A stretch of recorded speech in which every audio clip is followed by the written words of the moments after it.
Finally guys हामी चाहिँ Kerabari 5 number आइसकेको छौँ। 5 नम्बर आउँदा आउँदै यहाँ यसो खोजमा चाहिँ माछा धेरै पाउँछ अरे भन्ने सुनेर केटाहरू लागि परिरहेको छन्। अनि यहाँ जम्मा 2 जनाले चाहिँ 2टा माछा हामी पक्रिन्छौँ तर बाजी भने 500 रुपियाँ बाजी राखेको छौँ। भाइ 500 एउटा भाइ यही भाइ हो 500। हेलो हेलो यो भाइले चाहिँ पक्रियो नि 500 रुपियाँ पायो। अनि अर्को उहाँ पर छन् राजकुमार भन्ने जसको चाहिँ उहाँ बिहे भइसकेर नानीहरू छ ऊ चाहिँ कुमार राजकुमार अरे फेरि हो त्यो त हाम्रो भन्छ। हेलो अनि यति सकिन्छ। अनि हामी चाहिँ एकदम खोजमा छौँ खोजमा आएको छौँ घुम्दै कामको सिलसिलामा यहाँ आइपुग्यो। अब योदेखि माथि डाँडामा चाहिँ बाटो छ हेर्न सक्नुहुन्छ। अनि केटाहरूले यता झुल पनि थापे त्यही झुलमा पऱ्यो भने पनि 500 पाउँछन् भनेको छु मैले। तर झुलमा पत्ता भन्दा केही छैन पत्ता र ढुङ्गा भन्दा अनि यिनीहरूले माछा त नि ए यता यता कतिवटा पऱ्यो के त भाइ पऱ्यो त ल जाउँ होइन त अब फाइनल्ली अब हामी चाहिँ लाग्यौँ पार लागेन केटाहरूले एकछिन रमाइलो गर्ने क्रममा अब बाटो चाहिँ एकदम खतरा। बाटो चाहिँ अब केटाहरू चाहिँ यस्तो होइन खोलाबाट चाहिँ निस्किसक्यौँ। बाटो चाहिँ म्याकपुरी बाटो यस्तो छ चढ्दैछन् केटाहरूलाई यस्तोमा पनि रमाइलो गर्न चाहिँ एकदम मन लाग्ने होइन। कस्तो फिल हुँदैछ त भाइ बवाल हुँदैछ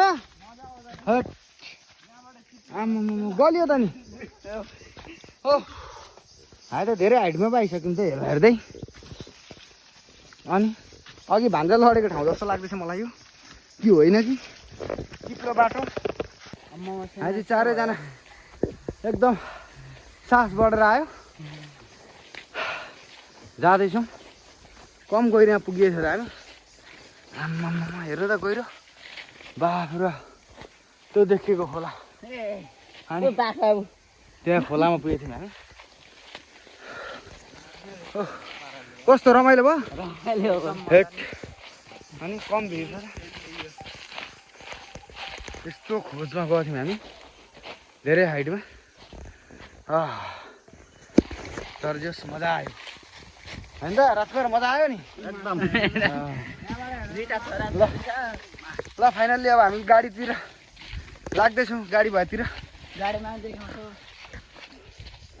ल अब हामी बाटोमा आइपुग्यौँ। बाटो यसमा जाली हान्न भनेर लिएर आएको हामीले चाहिँ बाटो 5 नम्बर बाटोको अवस्था एकदम बिजोक बाटोको अवस्था चाहिँ यस्तो छ। हामीले त्यहाँनिर ढुङ्गा लिएर आएको थियौँ जालीको लागि एकदम तल खोलासम्म पुग्यो रोकेर त्यहाँको चाहिँ उयो गर्नु पर्थ्यो क्या यही जालीको लागि आएको हामी खास चाहिँ गएको थियो क्या यहाँनिर चाहिँ पहिरो गएको थियो जालीको लागि हामी ढुङ्गा बोकेर आएको थियौँ। जाली लाग्दैछ आज मान्छे छैन मिसिन चाहिने भएर अब काम भइदेखि आउने भएर ढुङ्गा गाडी अझै अगाडि छ गाडी नआउने भएर केटा एकछिन आरू चोर्ने भनेर आरू चोर्न थालिदियो मराहरू रमाइलो गर्छन्। हाम्रो गाडी चाहिँ पर गाडी चाहिँ अगाडि छ ढुङ्गा त्यहीँ स्टक गरियो।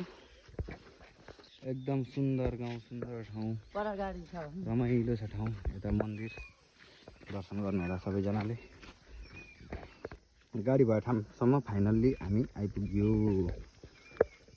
हामी माछा मार्न खोलामा गयौँ तर माछा चाहिँ यहाँ पाउँदो रहेछ। टोलीहरूले यहाँ ज्याम हानिरहेको छन् बल्छी केटाहरू चढ्न थाले गाडी भए ठाउँमा आइपुग्यो चढ्दैछन् अब लाग्दिने हो यहाँबाट केटाहरूलाई गर्मी भयो केटा हो गर्मी भयो गर्मी भएर केटाहरूलाई एकजना सुतो उतापट्टि अर्को उता पङ्खा चलायो चाहिँ गर्मी त एकदम अगाडि भयो। ल अब फाइनल्ली हामी लाग्न आँट्यौँ केटाहरू गाना सुन्दै जाने अरे दिल दिवाना भन्ने ल बजाऊ।